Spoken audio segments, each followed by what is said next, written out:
You're watching the Stories That Scare channel. There is no turning back now. The first time my doorbell camera disappeared, I blamed the neighborhood kids. The second time, I hid a GPS tracker inside it. That was how I discovered somebody was carrying my camera nearly 4 miles from my house in the middle of the night and leaving it on the grave of a sea merchant who died in 1839. But that wasn't the part that scared me. The guy taking my camera was Melvin Belldrop, a 20-year-old who lived 4 houses down. It was a prank. At least, Melvin thought it was. My name is Tyrone Washington, and this happened in Tallahatchie, South Carolina, in October of 2022. I'd lived in the neighborhood about 6 years. Quiet place, older houses, big oak trees, Spanish moss, close enough to the coast that certain mornings you could smell salt in the air. I liked it. And I liked gadgets. Smart thermostat, smart lights, smart locks, cameras. I wasn't trying to turn my house into Fort Knox. I just thought that stuff was cool. My newest addition was a doorbell camera. Nothing crazy. Motion detection, night vision, two-way audio, micro SD slot for local recording. I installed a big memory card because I didn't feel like paying another monthly subscription just to see who dropped a package on my porch. It worked perfectly for about 8 months. Then one Tuesday morning, I walked outside for work, and my camera was gone. Mount still there. Camera gone. Seriously? I checked the app. Offline. Of course. Once somebody carried it far enough from my Wi-Fi, I wasn't getting a live feed. I checked my other cameras. Nothing. At 2:13 a.m., my driveway camera showed the doorbell camera attached to the house. Then the picture distorted for maybe 2 seconds. When it cleared, gone. No person walking toward it. No person walking away. Just gone. I figured somebody had stolen it. Then Thursday morning, I opened my front door. The camera was sitting on the welcome mat. I stared at it. Same camera, no damage, no note, nothing. I picked it up. Okay. Now I was curious. I pulled the micro SD card. Most of the footage was exactly what you'd expect. My porch. Darkness. Occasional car. Then 2:14 a.m., the picture jerked sideways. The camera came off the mount. For a second, I caught a hand. Young guy. Dark hoodie.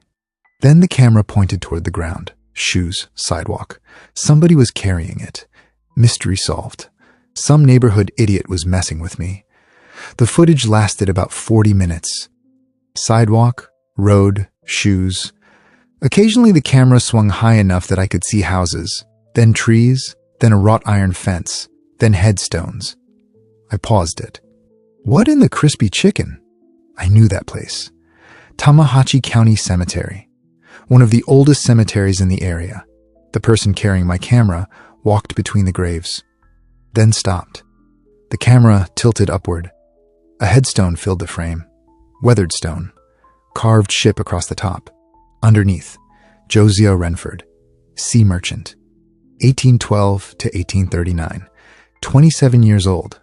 Whoever had my camera knocked 3 times against the stone. Knock, knock, knock. Then this young voice said, "Captain Wrenford, delivery for you." He laughed, picked up my camera, and walked away. I actually laughed too. Okay, that's pretty good. Some kid was trying to make me think my camera was haunted. I'll give him points for production value. But he made one mistake. He brought my camera back, round 2. I remounted it. But before I did, I bought one of those tiny GPS trackers. I modified the back of the housing just enough to hide it. I even smiled while I did it. You want to play? Fine. Let's play. 3 nights later, camera gone. I didn't get a notification. Didn't need one. Saturday morning, I walked outside. Empty mount. I opened the tracker app. There it was, moving. I watched the little dot. Down my street. Left. Then east. Then toward County Road. I didn't follow. Not yet. I wanted to see where this genius was going. The dot traveled almost 4 miles. Then stopped. I zoomed in. Tallahatchie County Cemetery. Got you. I got in my truck. It was almost 3 in the morning. which was admittedly not my brightest decision. There are moments in life when you realize you voluntarily entered a jump scare challenge. This was mine. I parked across from the cemetery. No cars, no people. Gate closed. I checked the tracker. The camera was maybe 200 yards inside. Nope. I wasn't going in there. GPS could wait until sunrise. I went home. The next morning, my camera was back on the porch. Now I was annoyed, because somehow he'd returned it without my driveway camera getting a clear look at him. I grabbed the SD card. Coffee. Laptop. All right, Spielberg, show me what you've got. Same beginning. Camera removed. Hand, hoodie, sidewalk. Then something useful. As he crossed beneath a streetlight, the camera swung sideways. Face. I paused it, zoomed in. Oh, you've got to be kidding me. Melvin Belldrop, 20 years old. Lived 4 houses down with his mother. I'd known him since he was maybe 14. Nice kid, usually. Apparently, he'd recently branched into paranormal cinematography. I kept watching. Melvin carried the camera all the way to Tamahachi County Cemetery, through the gate, between the graves. Then he stopped. His whole body seemed to go still. The camera hung beside his leg, maybe 15 seconds. Then Melvin turned, not looking around, not searching. He just turned left and started walking, straight through the cemetery. No hesitation. He stopped at Josiah Wrenford's grave. Knock, knock, knock. Captain Wrenford, delivery for you. Same thing, but something bothered me. Melvin wasn't laughing this time. His voice sounded different, lower. Then he placed the camera against the headstone. The lens faced him. Melvin stood there, perfectly still. Then he said, "Your bounty remains ashore." My smile disappeared. What? Melvin picked up the camera, walked away. Then the footage caught something behind him. The dirt covering Josiah Wrenford's grave moved. Just a little, like something underneath had pushed upward. I replayed it. Once, twice, 3 times. Same thing. My survival instincts weren't throwing red flags anymore. They were throwing pentagrams. I closed the laptop, then walked 4 houses down. Melvin answered the door. Saw me. Saw the camera. And immediately started laughing. Oh, man. You think this is funny? I knew you'd figure it out. You've been stealing my camera? Borrowing. Melvin, if you take something without asking, that's stealing. I brought it back. That is not how ownership works. He was still laughing. I held up the camera. Why the cemetery? His smile faded slightly. What? Why Tamahachi Cemetery? He shrugged. I don't know. It seemed creepy. Why Josiah Wrenford? Who? That got my attention. Josiah Wrenford. Melvin stared at me. Who is that? The grave. What grave? The grave you've been putting my camera on. Melvin frowned. I didn't put it on a grave. Yes, you did. No, there's an old stone bench near the back. That's where I left it. I stared at him. Come with me. Where? My house. Why? Because apparently the paranormal has recruited you without completing onboarding.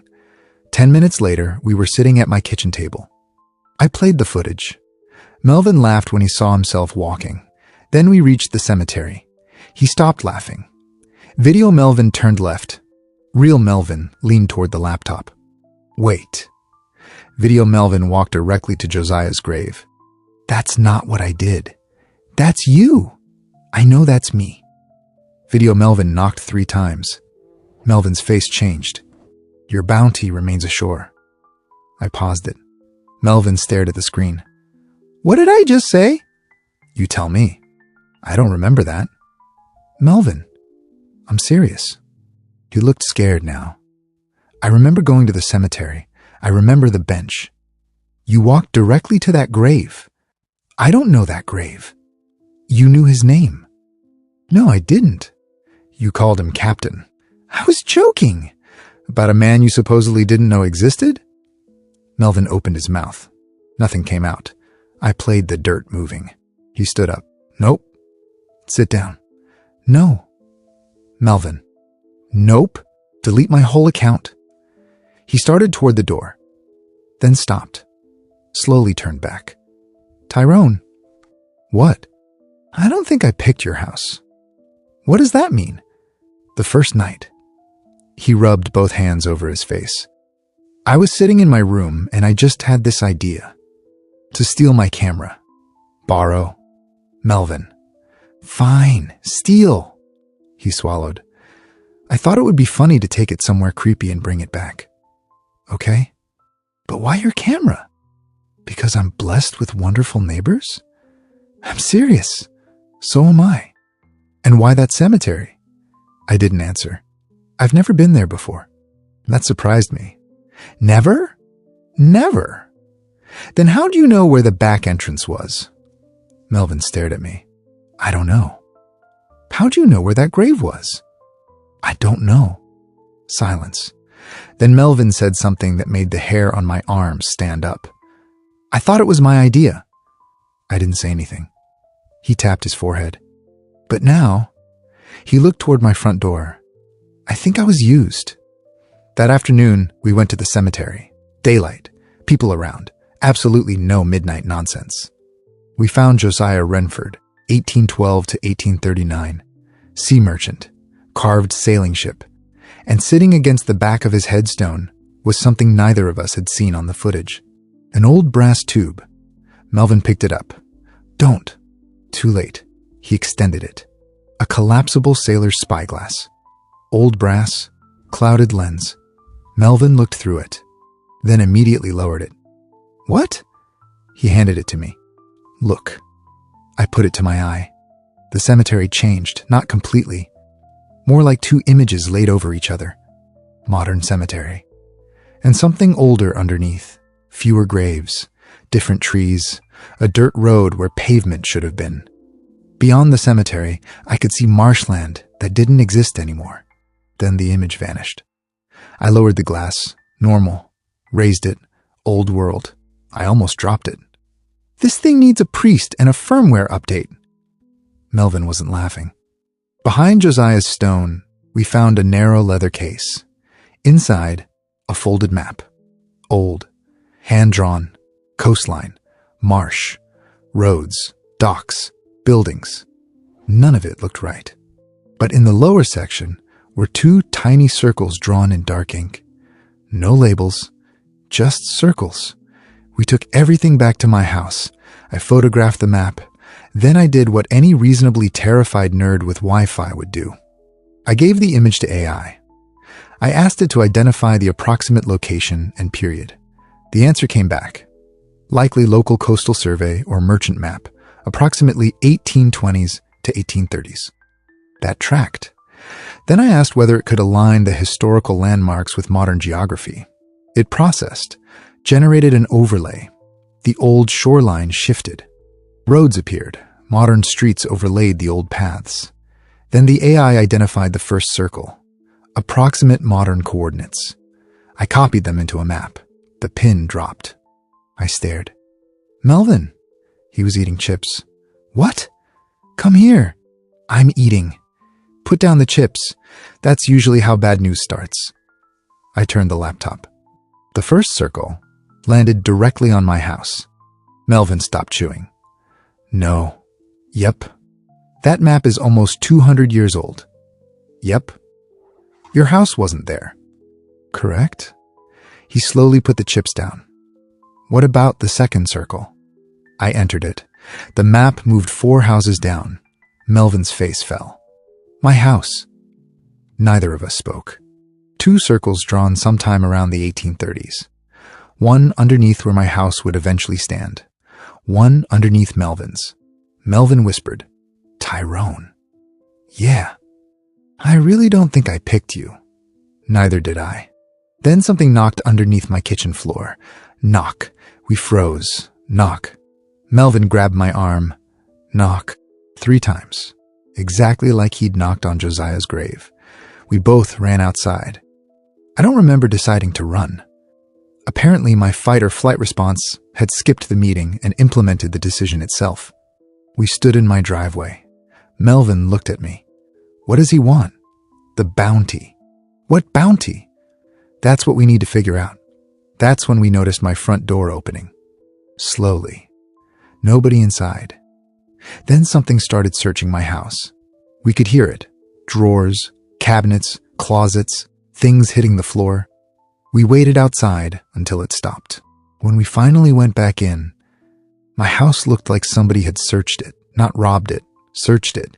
TV untouched, laptop untouched, wallet untouched. But the couch cushions were on the floor. Junk drawer dumped, kitchen cabinets open, and my old fidget spinner was sitting perfectly centered on the dining room table. Melvin picked it up. Why'd he move this? Maybe Captain 1839 is easily entertained. Melvin spun it.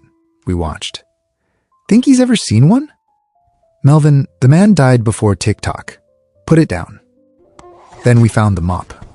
Flat on the laundry room floor. The entire mop head had been pulled apart. Every strand separated. Melvin stared. Why would he search a mop? We later found historical references suggesting people in Josiah's era sometimes concealed small valuables in ordinary household materials and cleaning implements. I stared at Melvin. So we've got a Dead Sea merchant running an 1839 search algorithm. Apparently. Somebody inserted a demonic force into the algorithm. Then I heard my cat. Pumpkin was growling. Not meowing, growling. We followed the sound. She was sitting outside the laundry closet, tail puffed, staring inside. Her litter box had been completely emptied. Litter everywhere. Something had dragged long grooves through it, like fingers had searched every inch. Melvin covered his nose. He searched the cat box? Apparently Captain Creepy is thorough. Melvin looked at Pumpkin. Did he find anything? Pumpkin hissed. I'll take that as a no. Then I saw something in the litter. Silver. Don't touch it. Melvin stopped. I wasn't. You were absolutely about to touch it. I was looking. You look with your eyes, Melvin. I crouched. Old silver coin. Black around the edges. A sailing ship stamped on one side. Initials on the other. JW and underneath. 1838. Melvin whispered. He found something. I shook my head. No. What? He didn't find this. I looked around my destroyed laundry room. He left it. That night, things got worse. Melvin called around 11. Tyrone. What? It's here. I sat up. What's there? The thing. What thing? I don't know. I grabbed the spyglass and ran outside. Melvin was standing in his yard, barefoot, pointing toward his porch. Nothing there. I don't see anything. It's there. Where? By the door. I raised the spyglass and nearly dropped it. Josiah Wrenford stood on Melvin's porch, 27 years old, long dark coat, wet hair, skin pale. One side of his face darkened like seawater had lived inside it for almost 2 centuries. He wasn't looking at Melvin. He was looking directly at me. I lowered the spyglass. Nothing. Raised it. Josiah. Lowered. Nothing. Raised. Josiah. My soul just logged out without saving. Melvin whispered. What? He's there. What? Don't yell. Why? I don't know. It feels appropriate. Josiah lifted one hand, pointed toward Melvin's house, then toward mine. Back and forth. 2 houses, 2 circles, then he pointed down, at the ground, and disappeared. The next morning, Melvin came over. He looked terrible. Neither of us had slept. He sat at my kitchen table. Tyrone. Yeah? I've been thinking. That's dangerous. I'm serious. So am I. He looked at the old map. I don't think we woke him. I stopped. What? I thought I did. The prank, the grave, knocking on it? He shook his head. But that map existed before either of us. I looked at the circles. He marked both places. Almost 200 years ago. Melvin leaned closer. What if he knew? Knew what? That somebody would eventually live here. I didn't like where this was going. Melvin continued. What if the idea to take your camera wasn't mine? We'd already talked about that, but this felt different now. What if he needed me to take it? Why? To get you involved. I stared at him.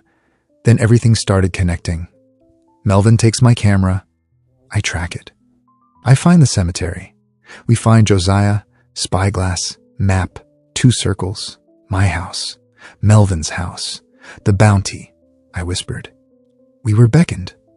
Melvin nodded. Neither of us had stumbled into this. We'd been brought together. Melvin thought he was pranking me. I thought I was catching him. But every step had pushed us toward Josiah Wrenford, like pieces being moved across a board. Melvin whispered, "So what are we?" I looked at the old sea merchant's map. His crew. Absolutely not. Then you tell him. Melvin looked toward the window. No, I'm comfortable with crew. For the first time, I understood something that scared me more than the ghost. Josiah wasn't trying to hurt us. Not yet. He was using us. And whatever his bounty was, he believed it was still here, somewhere beneath these 2 properties. Melvin hadn't awakened Josiah Wrenford. Josiah Wrenford had been waiting for Melvin to wake him. And apparently, he'd been waiting since 1839. We spent the next 2 days researching him. Josiah Wrenford, born 1812, merchant, shipowner, trader. His last voyage returned in 1839 without him. Records said he died shortly after reaching shore, but there were rumors, missing cargo, an unpaid bounty, arguments among his crew. One newspaper article mentioned something called the Wrenford Claim. No explanation. Another said Josiah had spent his final days demanding the return of property that had been wrongfully carried ashore. Then we found a shipping ledger. One entry had been scratched out. Underneath, barely readable. Delivered in 2 holdings. Melvin pointed at the map. 2 circles. My stomach tightened. Then, bang! Something hit my back door. We jumped. Nothing outside. Another bang. This time from Melvin's house. We ran over. His bedroom had been searched. Mattress flipped. Closet emptied. Shoes opened. Even his gaming console had been moved. Then I noticed the floor. One board had been pulled up. Underneath, a hollow space. Empty. Melvin looked at me. He already searched here. Yeah. So whatever he's looking for isn't under my house. I thought about mine. We ran back. Pumpkin was standing in my hallway, staring at the floor. Same spot where we'd heard the knocking. I grabbed a pry bar. Melvin grabbed a flashlight. We pulled up one board, then another. Underneath was dirt. And buried just beneath it, wood. Old wood. We dug. 10 minutes later, we uncovered the top of a small sea chest. Brass corners, rotten leather straps. Melvin whispered, "We found the bounty." I didn't answer, because carved into the lid were 2 initials. J.W. We lifted it out. Locked. Melvin looked at me. "Break it?" I don't know why, but suddenly breaking that lock felt like the best idea I'd ever had. I grabbed a hammer, raised it, then stopped. Melvin stared at me. "What?" I couldn't explain it. I wanted that chest open. Not curiosity. Needed it open. Like the thought had been placed inside my head. I slowly lowered the hammer. "Melvin." "What? Whose idea was it to open this?" He frowned. "Ours." "Was it?" His face changed. We both stepped away from the chest. Then, knock. From inside. Knock, knock. Melvin whispered, "I would like to unsubscribe." The brass spyglass rolled across the table by itself. Stopped. Pointed toward the chest. I picked it up. Looked through. The room disappeared. I saw the same property. But in 1839, no house, no road, just marsh. A small wooden merchant storehouse stood exactly where my kitchen would someday be. Men were carrying a chest inside. Josiah stood watching, alive. Then another man approached. I recognized him. Melvin. Not exactly. Same face, different clothes. Then someone walked beside Josiah. My stomach dropped. Same face as me. Tyrone Washington. I lowered the glass. "No." "What?" I handed it to Melvin. He looked. went pale. That's me. Yeah, that's you. Yeah. We weren't looking at ourselves. Couldn't be. These men had lived almost 200 years earlier, but they had our faces. Then 1839, Josiah turned toward us. Not toward the men in his time, toward us. He raised one finger to his lips, then pointed at the chest. The vision changed. Men fighting. The chest split into two loads. One carried toward the land that would become Melvin's house. One toward mine. Then the image went black. Melvin lowered the spyglass. What did our great-great-great-whatever selves do? I don't know. The chest knocked again. Then the lock opened. Click. Neither of us touched it. The lid slowly lifted. Inside, no gold, no jewels, no treasure. Just an old leather ledger. And a small wooden box. I opened the ledger. Names, dates, amounts, debts, bounties. Then two names near the bottom. Names we didn't recognize. But beside them were drawings. Two faces. Mine, Melvin's. And underneath, the two ashore shall return what they took. Melvin whispered, Tyrone. I turned the page. One final entry. The bounty is not coin. Then, the bounty is passage. We looked at each other. What does that mean? Behind us. Step. We froze. Scrape. I slowly raised the spyglass. Josiah stood in my kitchen. Not outside. Not on Melvin's porch. 10 feet away. He pointed at me. Then Melvin. Then toward the front door. I lowered the glass. Nothing. Raised it. Josiah pointed again. Door. Melvin whispered. Where does he want us to go? I already knew. I don't know how. That's what scared me. The answer simply appeared in my head. The coast. And beside it came another thought. Not mine, not Melvin's. Old, cold, patient, bring the bounty home. That was when I finally understood. Josiah hadn't been searching my house for something he'd lost. He'd been searching to make sure it was still here. The chest wasn't his bounty. The coin wasn't his bounty. The map wasn't his bounty. Melvin and I looked at the drawings again. Our faces. Two men, two circles, two houses, two people beckoned almost 200 years later. Melvin whispered, Tyrone, don't. Are we the bounty? I looked through the spyglass one last time.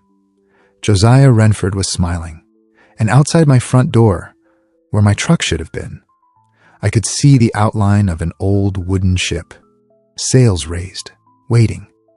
That night, Melvin and I learned something important about dead sea merchants. When one of them says he has come to collect his bounty, you should probably find out whether he's looking for treasure or passengers.